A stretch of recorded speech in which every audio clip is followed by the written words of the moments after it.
ऐसे ही मेरे मुंह से बात निकल गई है कि वादी के लोग पहली बार बर्फ और बिजली साथ साथ देखेंगे। और आज मैं कहना चाहता हूं कि जो लोग भुगतान करेंगे, जो फीडर 100% मीटर होगा, उसमें 1 मिनट बिजली कटौती नहीं होगी। 1 मिनट की नहीं होगी, घंटे की बात छोड़िए।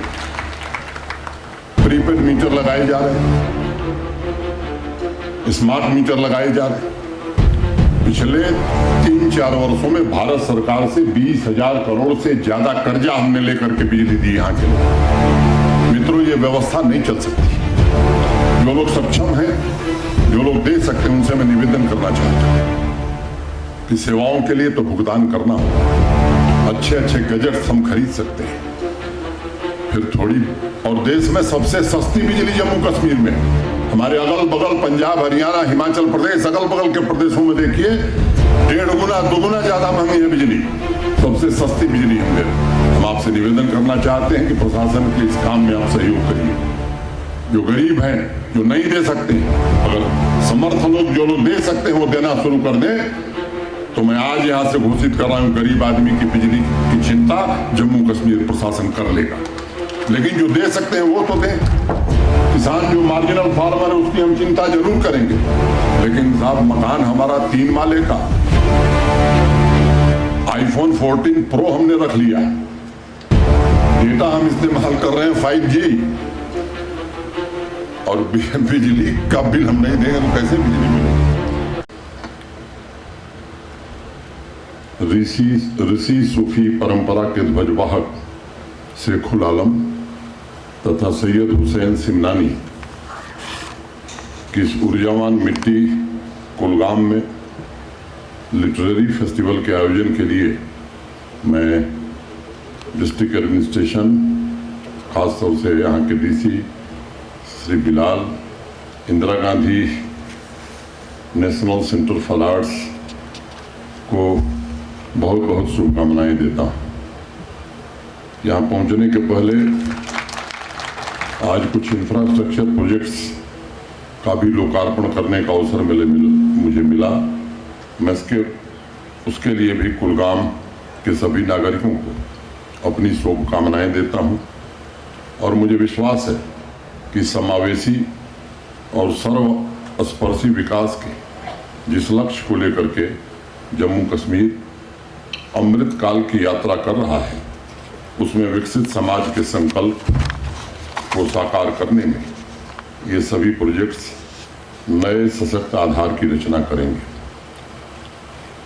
साथियों, 15वीं-16वीं शताब्दी में जिस वक्त पूरे देश में भक्तिकाल का दौर समाज को नई दिशा प्रदान कर रहा था, उस समय कुलगाम में भी वेसव नदी की लहरों पर मोहब्बत, सामाजिक समरसता, भाईचारे की नई दास्तान लिखी जा रही थी।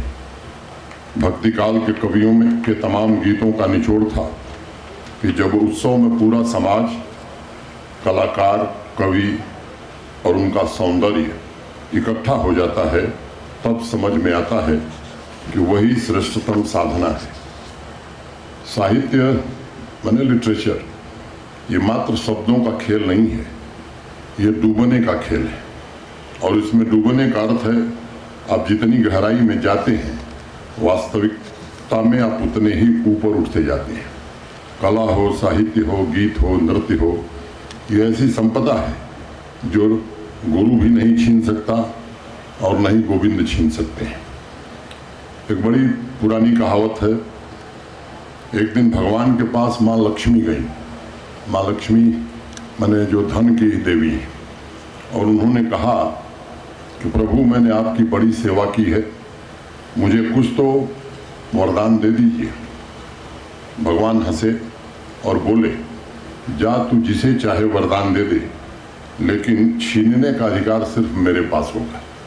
मैंने तू जिसको चाहे उसको धनवान बना दे, लेकिन उसको गरीब बनाने का अधिकार मैं अपने पास रखता हूँ, तुमको नहीं देता। ऐसे ही एक दिन बाद माँ सरस्वती, जो विद्या की देवी हैं, ज्ञान की देवी हैं, उनको पता चला कि प्रभु ने लक्ष्मी जी को वरदान दे दिया है, तो वह भी पहुंची भगवान के पास और उन्होंने कहा कि आपने माता लक्ष्मी को तो वरदान दे दिया, असल सेवा तो मैंने की है और आपकी भी बहुत सेवा की है, मेरे लिए क्या, जैसे क्या मुझे वरदान नहीं मिलेगा? तो भगवान ने कहा कि जा तुझे भी वरदान देता हूं, तू जिसे चाहेगी उसे वरदान दे सकेगी, लेकिन छीनने का अधिकार मेरे पास नहीं, किसी के पास नहीं होगा। स्पष्ट है अर्थ इसका कि माँ लक्ष्मी धन की समृद्धि की देवी है, माँ सरस्वती ज्ञान की कला की देवी है। भगवान इंसान से कई बार धन दौलत छीन सकते हैं, लेकिन जिन साहित्यकारों कलाकारों को माँ सरस्वती का वरदान मिल जाता है, उस वरदान को भगवान भी उनसे नहीं छीन सकते। और इसी मामले में कुलगांव की संपदा, या मैं कहूँ कि कुलगाम बड़ा समृद्ध जनपद रहा है। साथियों, महाकवि कल्हड़ ने कहा है कि माँ सरस्वती स्वयं इस शारदा प्रदेश में साक्षात विराजमान थी, साक्षात निवास करती थी, और इसलिए इस मिट्टी के कलाकारों, कवियों, साहित्यकारों को उनका आशीर्वाद प्राप्त है और प्रतिभा की संपदा उन्हें मिली हुई है। दो पंक्तियां मैं कहूँगा कि हद से बढ़े जो इल्म तो है जहल दोस्तों, हद से बढ़े जो इल्म तो है जहल दोस्तों, सब कुछ जो जानते हैं वो कुछ जानते नहीं। जिन्होंने सिर्फ ज्ञान की एक तरफा यात्रा की है वह गुरु बन सकते हैं, लेकिन जिन्होंने साहित्य की सेवा की है, लिटरेचर की सेवा की है, उन्होंने सब कुछ पा लिया है। मैं समझता हूँ कि हमारी दुनिया में और ख़ास तौर से हमारे देश में लिटरेरी फेस्टिवल आयोजित करने का सिलसिला इसलिए शुरू हुआ क्योंकि आम जनता को भी ये बताना था कि साहित्य सीखने और सिखाने का मामला ये केवल उतना भर नहीं है। हमारी महफिल में आइए और जब आप वापस जाएंगे तो आपके भीतर जो अंतरंतम भाव होगा वो आपकी नई यात्रा शुरू करेगा। और इसलिए कहा गया कि बातें ख्याल यार में करता हूँ इस तरह, बातें ख्याल यार में करता हूँ इस तरह, समझे कोई कि 8 पहर हूँ नमाज में। लेखकों को हर पल साधना की धुन लगी रहती है।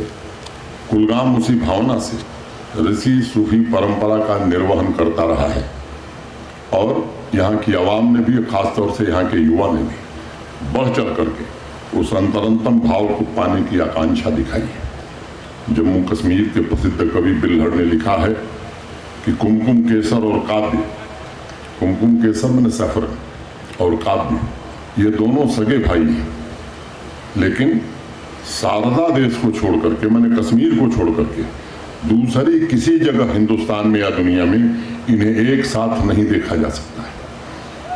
कल्हड़ ने भी राज तरंगणी में कहा कि जो समूचे दुनिया में दुर्लभ है वह कश्मीर में सामान्य आदमी के लिए सुलभ है।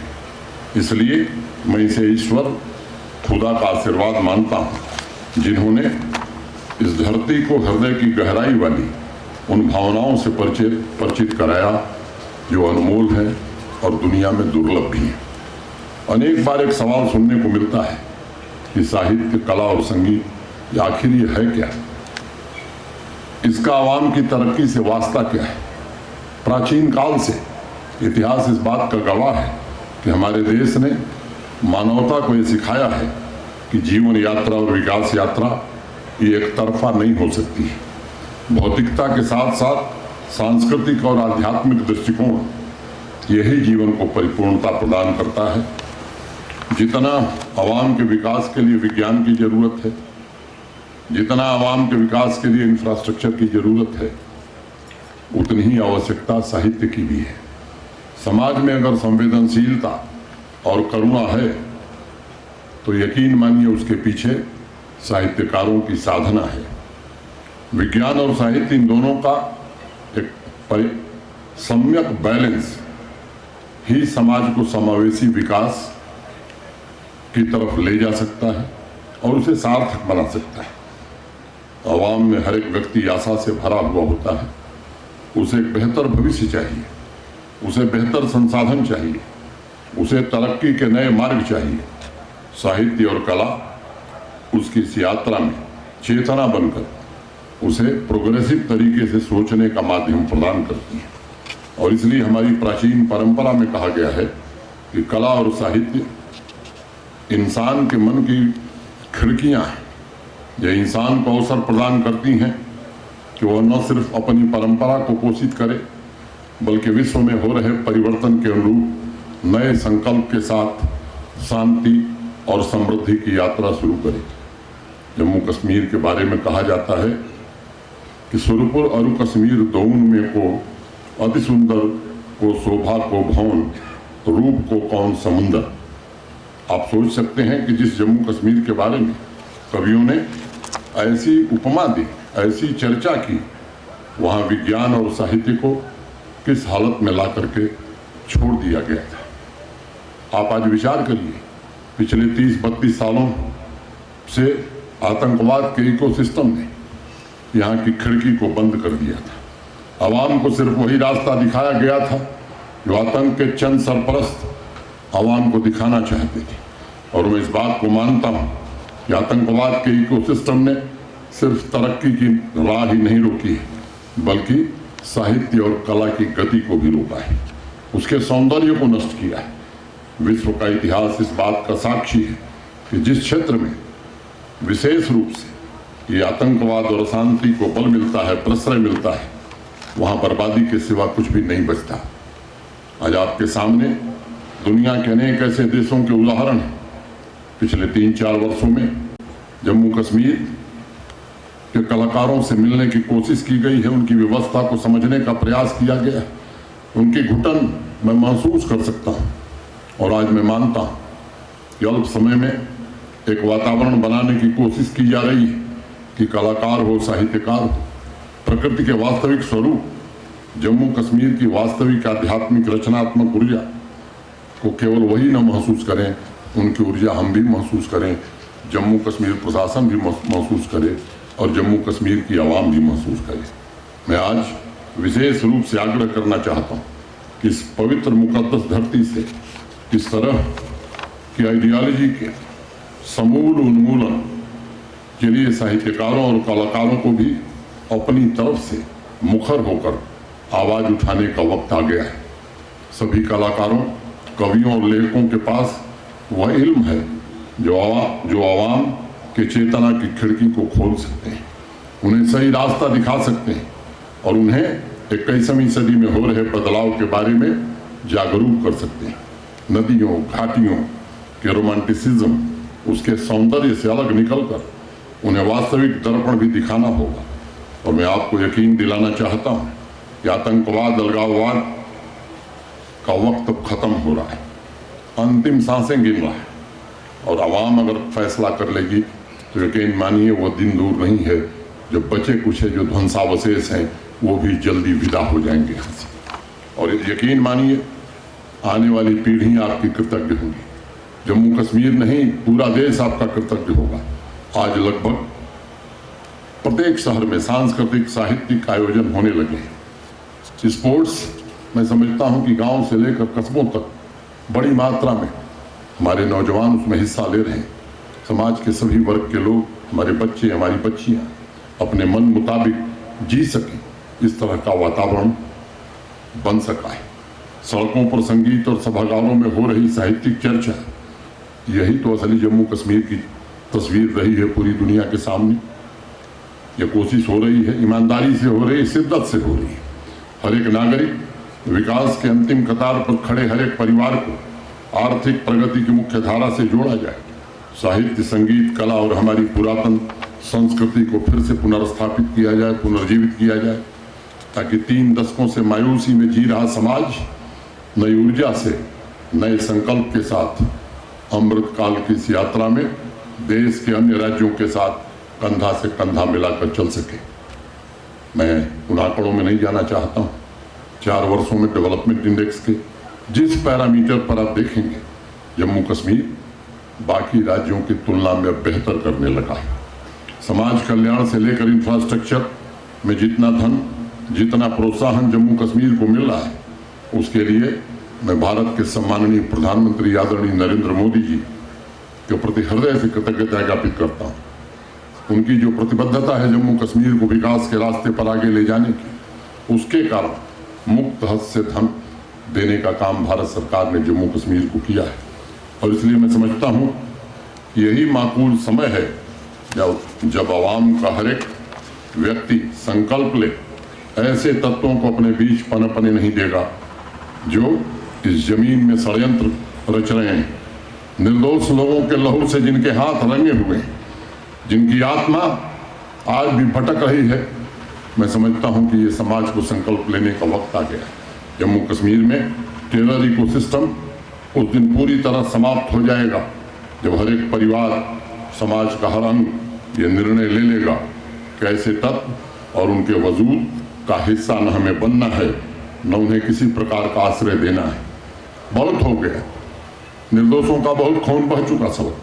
इस दिशा में साहित्यिक परंपरा से जुड़े जो लोग यहाँ आए हैं, उनसे मैं विनम्रतापूर्वक विशेष रूप से निवेदन करना चाहता, मीडिया के साथियों से भी आग्रह करना चाहता हूँ कि हमारा हर एक लेखक, कलाकार उस असली जम्मू कश्मीर की तस्वीर यहाँ भी, देश के सामने भी और दुनिया के सामने प्रस्तुत करे। ये वक्त की जरूरत है, जिसकी चर्चा कल्हड़ ने की थी, लल्लेश्वरी ने की थी, शेख उल आलम नुंदरसी ने की थी, दीनानाथ नादिम जैसे विभूतियों ने की थी। मुझे विश्वास है कि वेसव लिटरेरी फेस्टिवल के इस 2 दिन के आयोजन में एक नई आत्मिक ऊर्जा कुलगाम में बहेगी, आवाम का पथ प्रदर्शन करेगी। मुझे लगता है कि आने वाले दिनों में इसका बदलाव निश्चित रूप से हम देख सकेंगे।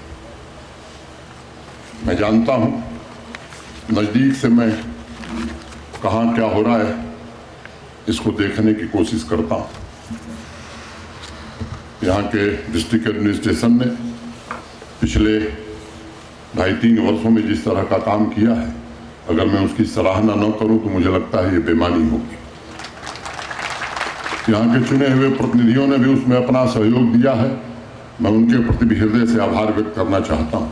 मेरे पास आंकड़े हैं किन किन योजनाओं में कुलगाम का सैचुरेशन हो गया है। मुझे घटना याद है जब पूरी दुनिया कोरोना महामारी के दौर से गुजर रही थी। प्रतिदिन रविवार, शनिवार को हर जिले के लोगों से रूबरू होते थे हम लोग। आपके जिले का आंकड़ा क्या है, कितने मरीज हैं आपके यहाँ, कोविड पॉजिटिव कितने लोग हैं, कितने लोग अस्पताल में भर्ती हैं, ऑक्सीजन की क्या स्थिति है, वैक्सीनेशन कैसा चल रहा है। हर हफ्ते मॉनिटरिंग होती थी। और मुझे ये भी मालूम है, मैं आज एक सच उद्घाटित करना चाहता हूँ। कई लोग चालाकी में सैचुरेशन नहीं था तो मीटिंग में बोल देते थे कि सैचुरेशन हो गया है मेरे यहाँ 100%। उनको ये बात नहीं समझ में आती थी कि ज़मीन पर बैठे हुए लोगों से भी हम लोगों का निजी संपर्क, निजी वास्ता हो गया है। उस समय एक अधिकारी मैंने देखा डीसी कुलगाम, जिसने कभी भी आंकड़े में कोई हेराफेरी नहीं की। आज मैं बात से उद्घाटित करना चाहता हूँ, वैसे मुझे नहीं करना चाहिए था क्योंकि वहाँ यहाँ उपस्थित है। ये बात मैंने अपने चीफ सेक्रेटरी को शेयर की है, अनेक लोगों के साथ मैंने शेयर की। मैं समझता हूँ कि जब अच्छा काम करने नीयत अच्छी होती है तो काम भी अच्छा होता है। एक बात और मैं जोड़ना चाहता हूँ, सामान्य रूप से किसी शासन या किसी सरकार की सर्वोच्च प्राथमिकता क्या होनी चाहिए। मैं मानता हूं कि सरकारी संसाधनों पर सबसे पहला हक गरीब आदमी का, कमजोर आदमी का, वंचित आदमी का होना चाहिए। पिछले दिनों एक फैसला हम लोगों ने किया।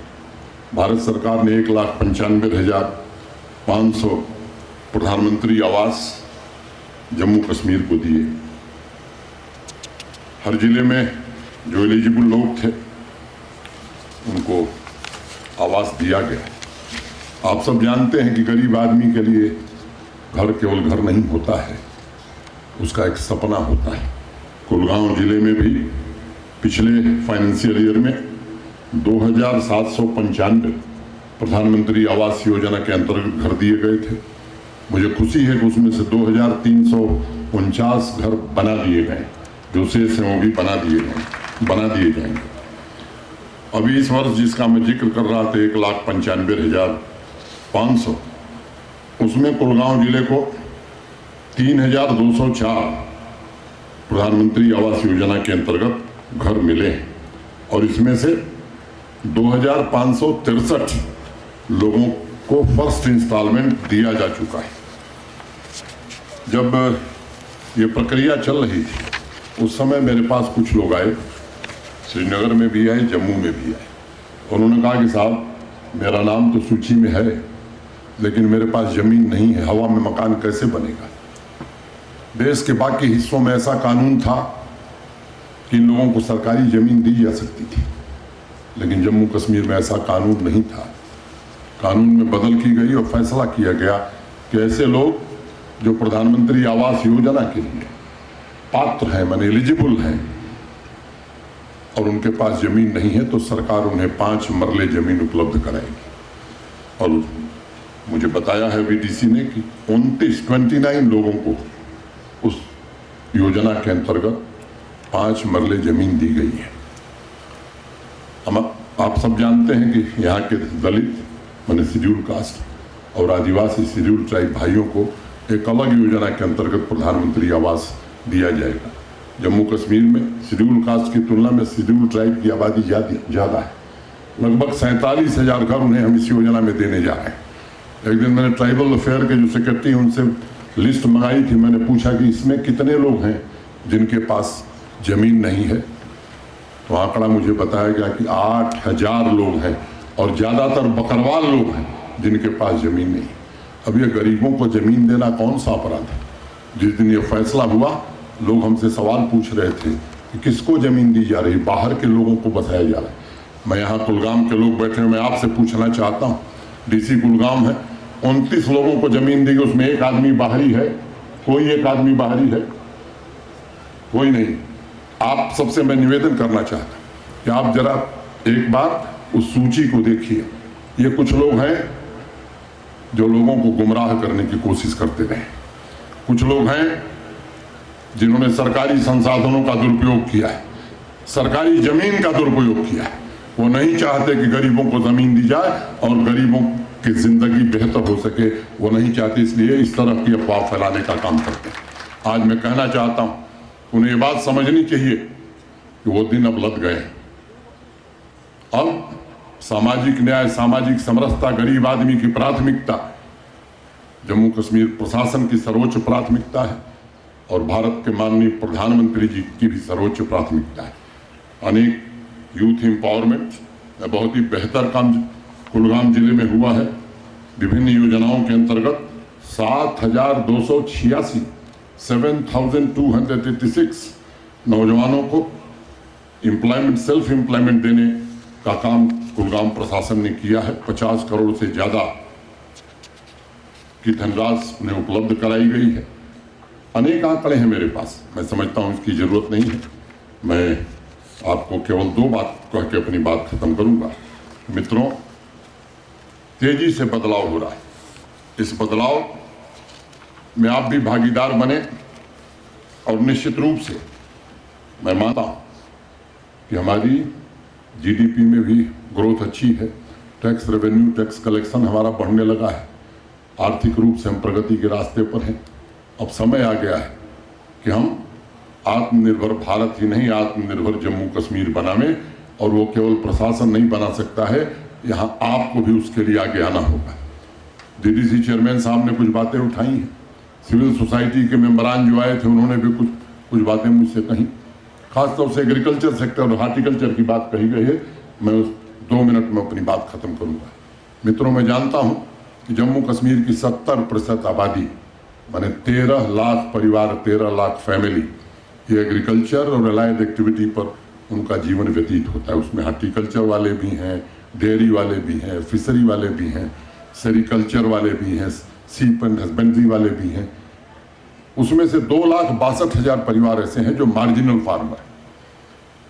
और हम इस बात में यकीन करते हैं कि अगर 13 लाख परिवारों का जीवन हमने बदल दिया तो जम्मू कश्मीर के 70% लोगों के आंखों में खुशी, उनके चेहरे पर खुशी लाई जा सकती है।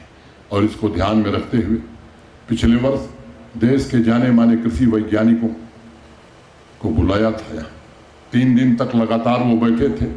यहाँ जो दोनों हमारी एग्रीकल्चर यूनिवर्सिटी के वाइस चांसलर हैं, इसकास्ट कश्मीर और इसकास्ट जम्मू, उनके वाइस चांसलर भी थे, प्राध्यापक भी थे, हमारे एग्रीकल्चर और एलाइड डिपार्टमेंट के सभी अफसरान भी थे।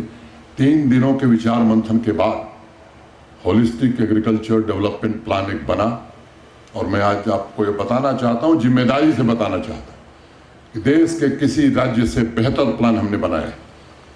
अब तक जो हमारा बजट रहा है पिछले 3 वर्षों में, उसमें व्यापक बढ़ोतरी हुई एग्रीकल्चर और एलाइड सेक्टर। बजट के अलावा 5013 करोड़ रुपए एग्रीकल्चर और एलाइड सेक्टर को हम लोग आने वाले 4 वर्षों में देने वाले हैं। इस साल का बजट तो हमने दे दिया। 29 इंटरवेंशन, 29 प्रोजेक्ट प्रपोज किया है एपेक्स कमेटी ने, और 29 प्रोजेक्ट्स साइलोज में नहीं बनी है, जिस बात का आप जिक्र कर रहे थे। सबको मालूम है कि देश का 2/3 एप्पल हम पैदा करते हैं, लेकिन एप्पल की क्वालिटी कैसे और अच्छी हो ताकि किसान को दाम मिल सके, और इसकी पैदावार कैसे 2.5 गुनी 3 गुनी की जा सके, इसकी भी योजना बनाई गई। आप सब जानते हैं फॉडर डेफिसिट है हमारे यहाँ जम्मू कश्मीर में। जितनी जरूरत है 40% फॉडर ही हम पैदा करते हैं। मीट हम इंपोर्ट करते हैं 1100 करोड़ रुपए का हर साल। मिल्क डेफिसिट स्टेट हम हुआ करते थे, अब अगले साल हम मिल्क सरप्लस स्टेट होने जा रहे हैं। इन सब बातों का ध्यान रखा गया है। ट्राउट, जो मैं समझता हूं कि दुनिया की सबसे अच्छी ट्राउट यही होती है, उसकी पैदावार हम कैसे बढ़ा सकते हैं, इन सब बातों का ध्यान रखा गया। मैं एक उदाहरण देकर बात खत्म करूंगा। आपने देखा होगा अभी कुछ महीने पहले पूरे वैली में सरसों, मस्टर्ड की खेती किसानों ने की। सामान्य रूप से किसान यहाँ एक ही फसल उगाते थे, पैडी की, धान की। 3 महीने पहले कुछ मित्र मेरे आए थे, कुछ परिचित लोग आए थे, घूम करके गए तो कहे साहब वैली में तो येलो रेवोल्यूशन आ गया है, पीली क्रांति आ गई। पहले की तुलना में 30% एरिया बढ़ी है खेती के लिए। अब कई लोगों को लगता है कि साहब ये सरसों की पैदावार हो गई, क्या होगा इससे, बहुत होगा तो सरसों का तेल मिल जाएगा, घर में सब्जी बन जाएगी या मीट बन जाएगा। सच है, एडिबल ऑयल के रूप में हम इसका इस्तेमाल करेंगे, लेकिन इस जो मैंने जिक्र कर रहा था 29 इंटरवेंशंस, ये साइलोज में नहीं बने। एक इंटरवेंशन से कई लाभ होने वाले। अब सरसों पैदा हुई, मस्टर्ड पैदा हुआ, तो सरसों का तेल तो बनेगा ही, जिससे खाना पकाएंगे, उसका उपयोग करेंगे। आप सब जानते हैं कि लगभग 37-38% ही ऑयल निकलता है मस्टर्ड से, और रेस्ट 62% ऑयल केक, हिंदी में हमारे इलाके में उसे खली कहा जाता है, ऑयल केक बनेगा, और वो ऑयल केक हमारे फॉडर डेफिसिट को कम करेगा।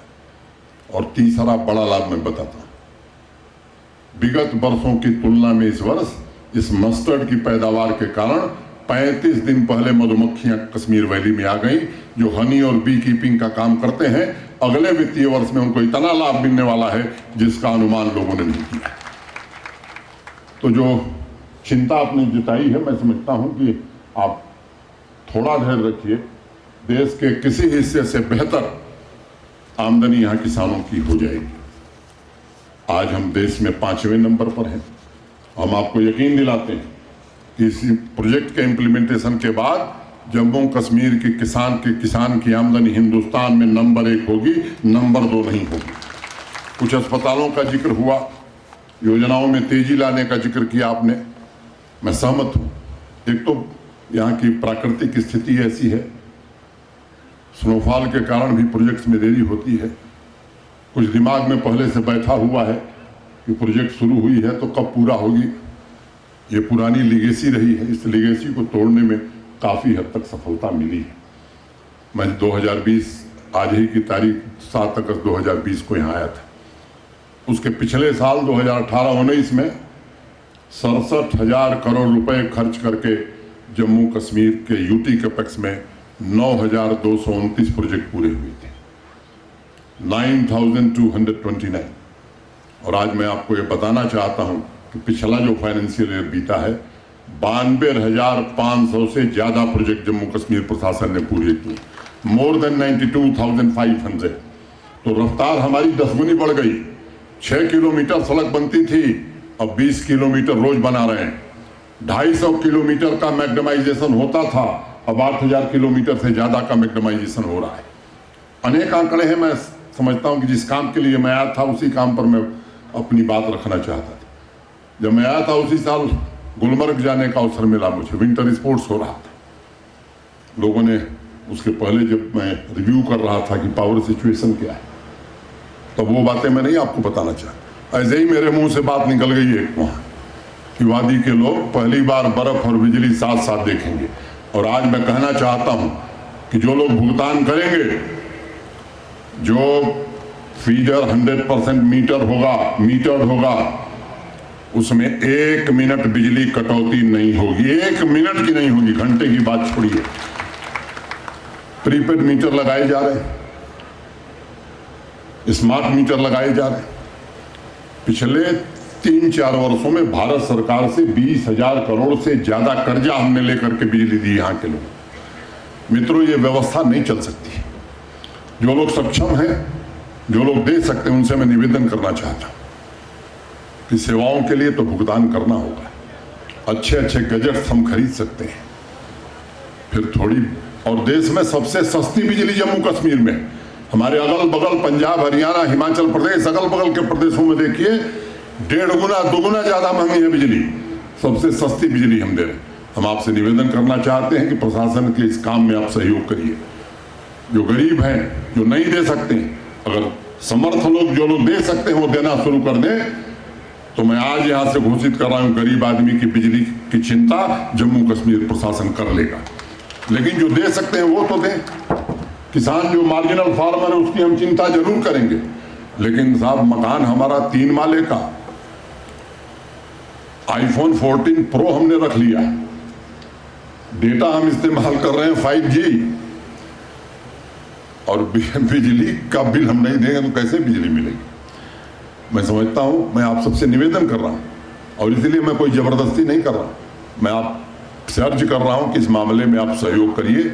और यकीनी तौर पर जनरेशन की क्षमता भी हम बढ़ा रहे हैं। 3450 मेगावाट बिजली 70 साल में यहाँ बनी थी। आने वाले 3-3.5 सालों में इतनी बिजली और बन जाएगी। उसके लिए आप निश्चिंत रहिए। ट्रांसमिशन और डिस्ट्रीब्यूशन की कैपेसिटी में बड़ा भारी इजाफा हमने किया, तो हम कोशिश कर रहे हैं। मैं आपसे निवेदन करना चाहता हूं, आप भी आइए, 2 कदम आप चलिए, 4 कदम हम चलेंगे, ये हम आपको भरोसा दे रहे हैं। और निश्चित रूप से एक ऐसा जम्मू कश्मीर जहां शांति हो, जहां सुख हो, जहां समृद्धि हो, ऐसा जम्मू कश्मीर हम सब मिलकर के बनावें। 2 दिन जो चर्चा होगी, मैं समझता हूं कि निश्चित रूप से एक नई आत्मिक ऊर्जा कुलगाम की धरती से, केवल कुलगाम को नहीं, पूरे जम्मू कश्मीर को ताकत भी देगी और यहाँ की आवाम का पथ प्रदर्शन भी करेगी। अंत में 2 पंक्तियां कह के अपनी बात खत्म करूंगा कि आंखों में ख्वाब रोज नई रह गुजर का है, आंखों में ख्वाब रोज नई रह गुजर का है, मंजिल के और आगे इरादा सफर का है, मंजिल के और आगे इरादा सफर का है। बहुत बहुत धन्यवाद। और जय हिंद कहने के पहले एक निवेदन और, पिछले साल तिरंगा यात्रा में आप सबने बढ़ चढ़ करके हिस्सा लिया था। देश कुलगाम को जिन कारणों से जानता था, देश विस्मृत कर दिया। अब देश कुलगाम को जानता है कि कुलगाम की धरती पर भी 10,000 नौजवान भारत माता का तिरंगा लेकर भारत माता की जय का नारा लगा रहा था।